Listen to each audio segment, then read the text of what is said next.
बातमी मनसेच्या गोटातनं बघूयात। मुख्यमंत्री शिंदेंसोबतच्या बैठकीनंतर राज ठाकरेंनी मनसेची बैठक घेतली आणि या बैठकीमध्ये त्यांनी निरीक्षकांकडून मुंबईचा आढावा घेतलाय।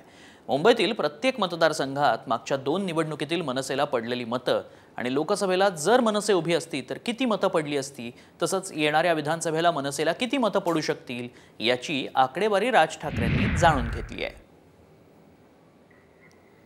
राज ठाकरेंनी शिंदेंसोबत एकीकडे बैठक घेतली आणि त्यानंतर लगेचच विधानसभेच्या पार्श्वभूमीवर आढावा बैठक देखील घेतली आहे। निरीक्षकांसोबत त्यांची बैठक पार पडली। किती जागा मिळतील आणि किती जागा मिळू शकल्या असत्या याचा आढावा घेतला। याच बैठकीतली इनसाइड स्टोरी जाणून घेऊयात ग्राफिक्सच्या माध्यमातून।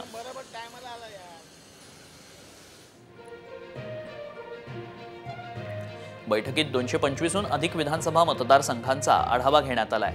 निरीक्षकांकडून राज्यातील विधानसभा मतदारसंघांचा अहवाल सादर करण्यात आला। मुंबईतील 25 जागांबाबत मनसे नेते पदाधिकारी आग्रही आहेत।